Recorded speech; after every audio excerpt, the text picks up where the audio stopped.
Hello everyone, मैं हूं आतिफा और ऑडियो आर्टिकल प्रोग्राम की सीरीज में आपका स्वागत करती हूं। आज का हमारा टॉपिक रहेगा ग्रीन हाइड्रोजन पर नीति आयोग की रिपोर्ट। आज का आर्टिकल द इंडियन एक्सप्रेस में छपे लेख टैक्स ब्रेक्स, ग्रांट्स, कॉरिडोर्स, नीति इन हार्नेसिंग ग्रीन हाइड्रोजन रिपोर्ट के सारांश पर आधारित है। इस आर्टिकल में टीम दृष्टि के इनपुट्स भी शामिल हैं और यह आर्टिकल सामान्य अध्ययन प्रश्न पत्र 3 के विज्ञान एवं प्रौद्योगिकी खंड से जुड़ा है। तो आइए लेख की शुरुआत करते हैं।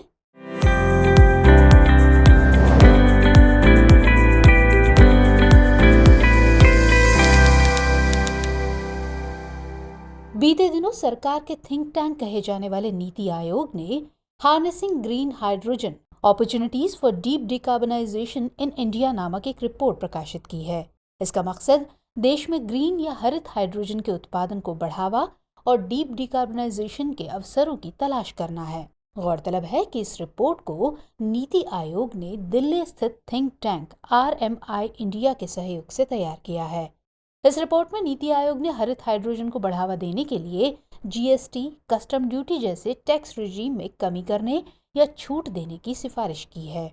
साथ ही ग्रीन हाइड्रोजन से संबंधित स्टार्टअप्स को भी अनुदान देने की सिफारिश इस रिपोर्ट में की गई है। तो ऐसे में आज के इस आर्टिकल में हम इस रिपोर्ट से जुड़ी विशेषताओं को देखेंगे और साथ ही ग्रीन हाइड्रोजन ऊर्जा से जुड़े सभी पहलुओं को जानने की कोशिश करेंगे। लेकिन सबसे पहले ये जानते हैं कि आखिर हरित हाइड्रोजन या ग्रीन हाइड्रोजन क्या होता है।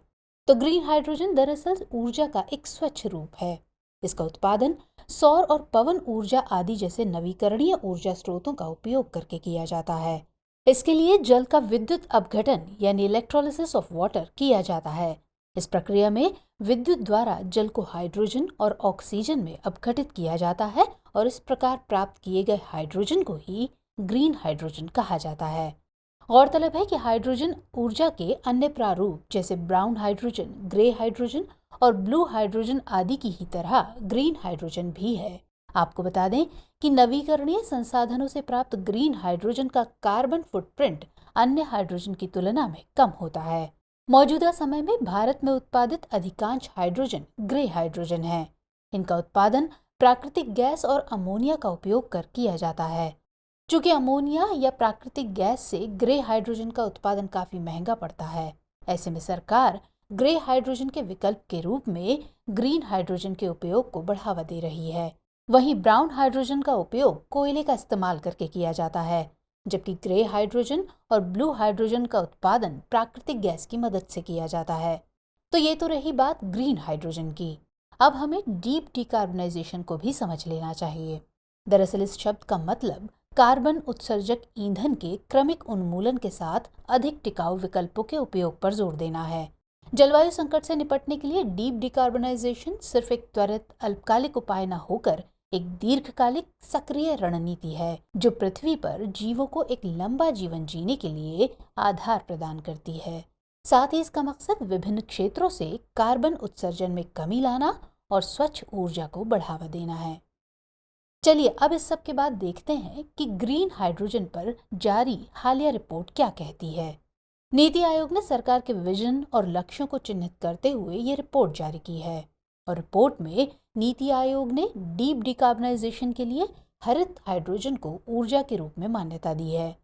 इसके अलावा रिपोर्ट में ग्रीन हाइड्रोजन के उत्पादन, ट्रांसपोर्टेशन और स्टोरेज के स्तर पर सामना की जाने वाली चुनौतियों का भी खुलासा किया गया है।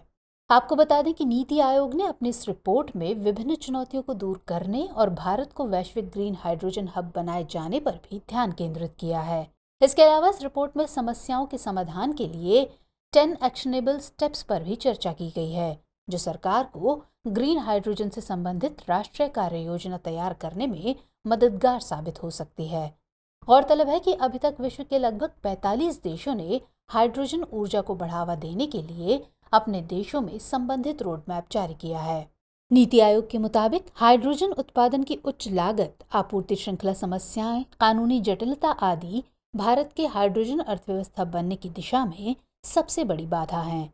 इसके अलावा अनुसंधान एवं विकास पर कम बजट सहित अन्य कई तकनीकी चुनौतियां भी मौजूद हैं। यहाँ आपको बता दें कि मौजूदा वक्त में भारत दुनिया का तीसरा सबसे बड़ा क्रूड ऑयल और ऊर्जा उत्पादक देश है। इसके अलावा ऊर्जा सुरक्षा और कार्बनाइजेशन एक बड़ी चुनौती के रूप में देश में मौजूद हैं। ऐसे में नीति आयोग का कहना है कि भारत को इन परेशानियों का सामना करने के लिए हाइड्रोजन के उत्पादन के साथ साथ निर्यात के विकल्पों पर भी विचार करने की जरूरत है। इसके लिए उत्पादन के विभिन्न स्तरों पर लगने वाले जीएसटी और इलेक्ट्रोलाइजर आदि जैसे उत्पादन में उपयोग होने वाले उपकरणों पर कस्टम ड्यूटी सहित टैक्स में छूट देने जैसे कदम उठाए जा सकते हैं। साथ ही इससे जुड़े छोटे उद्योगों को छूट और अनुदान देकर हाइड्रोजन इंस्ट्रूमेंट के उत्पादन को बढ़ावा देने पर भी विचार करने की जरूरत है। नीति आयोग ने इस रिपोर्ट में सरकार को राज्यों के सहयोग से ग्रीन कॉरिडोर बनाने का भी सुझाव दिया है। दरअसल राज्य अनुदान के आधार पर पहले चरण में 3 कॉरिडोर बनाने की बात कही गई है। इसके अलावा निवेश को बढ़ाने के लिए प्रोजेक्ट से जुड़े स्टार्टअप को ऋण और अनुदान देकर प्रोत्साहित करने का भी सुझाव दिया गया है। इसके अलावा रिपोर्ट में अनुमान लगाया गया है कि साल 2050 तक भारत में हाइड्रोजन की मांग में 4 गुना से ज्यादा बढ़ोतरी हो सकती है। ये वैश्विक हाइड्रोजन मांग का लगभग 10% तक हो सकती है। रिपोर्ट का कहना है कि ऐसे में इस क्षेत्र में निवेश को बढ़ावा देने के लिए डिमांड एग्रीगेटर और डॉलर आधारित बिडिंग को माध्यम बनाए जाने की आवश्यकता है। रिपोर्ट के मुताबिक अनुसंधान एवं विकास के जरिए साल 2030 तक 25 गीगावाट मैन्युफैक्चरिंग कैपेसिटी को स्थापित करने की देश को दरकार है। इसके अलावा ग्रीन हाइड्रोजन मानकों, लेबलिंग, ग्रीन हाइड्रोजन और हाइड्रोजन एम्बेडेड उत्पाद के निर्यात में वृद्धि के लिए एक वैश्विक हाइड्रोजन गठबंधन बनाए जाने की भी जरूरत है। ऐसे में सरकार वैश्विक विशेषज्ञों की मदद से एक इंटरडिसिप्लिनरी प्रोजेक्ट मैनेजमेंट यूनिट बनाने पर भी विचार कर सकती है। साथ ही नीतिगत स्तर पर समन्वय के लिए एक इंटरमिनिस्ट्रियल सिस्टम भी बनाने की जरूरत है। ये एक ऐसा सिस्टम होगा जो ग्रीन हाइड्रोजन मिशन को लागू करने के क्रम में विभिन्न मंत्रालयों और विभागों के साथ कोऑर्डिनेशन का कार्य करने में भी सक्षम होगा। अब इस सब के बाद सवाल है कि आखिर दुनिया को ग्रीन हाइड्रोजन ऊर्जा की जरूरत क्यों है? तो वर्तमान वैश्विक परिप्रेक्ष्य में ऊर्जा संकट एक महत्वपूर्ण चुनौती बनकर उभरा है। ऊर्जा संकट का एक बड़ा कारण दुनिया में तेल की बढ़ती मांग की अपेक्षा तेल की आपूर्ति का कम होना है। इसके अलावा आज के समय में दुनिया के देश किसी न किसी विवाद में फंसे पड़े हैं और ऐसे में वे बढ़ती मांग के अनुरूप तेल आपूर्ति को बढ़ाने पर उतना ध्यान नहीं दे पा रहे। इसके चलते पेट्रोल, डीजल सहित ऊर्जा के अन्य साधनों के मूल्यों में निरंतर बढ़ोतरी देखी जा रही है। यही वजह है कि आज दुनिया हाइड्रोजन ऊर्जा को अपनाने की तरफ रुख कर रही है। इसके अलावा दूसरी सबसे बड़ी चुनौती ग्लोबल वार्मिंग की है। यूएनएफसीसीसी की प्रत्येक बैठक में पृथ्वी को बचाने के लिए जलवायु परिवर्तन के मद्देनजर नवीकरणीय ऊर्जा स्रोत बड़ा मुद्दा बनता है। हालांकि नवीकरणीय ऊर्जा के कई विकल्प हमारे पास मौजूद हैं, लेकिन ग्रीन हाइड्रोजन इस वक्त पूरी दुनिया के एजेंडे में सबसे ऊपर है। इसका प्रमुख कारण ग्रीन हाइड्रोजन ईंधन का व्यापक उपयोग है। हालांकि पवन ऊर्जा और सौर ऊर्जा का उपयोग बिजली उत्पादन में किया जा सकता है, लेकिन इनका इस्तेमाल इंडस्ट्रियल क्षेत्र में करना आसान नहीं है। यही वजह है कि आज भी स्टील और सीमेंट जैसे भारी उद्योगों के लिए कोयले की जरूरत पड़ती है। इसके अलावा एयरलाइंस और पानी के जहाज़ों में लिक्विड फ्यूल का प्रयोग करना हमारी मजबूरी बन जाती है। तो ऐसे में देखा जाए तो केवल सोलर एनर्जी सहित अन्य नवीकरणीय ऊर्जा स्रोत पर्याप्त नहीं हैं। अतः स्टील, सीमेंट इंडस्ट्री समेत एयरलाइंस और पानी के जहाज़ों में लंबी दूरी के लिए ग्रीन हाइड्रोजन का प्रयोग बेहतर विकल्प साबित हो सकता है।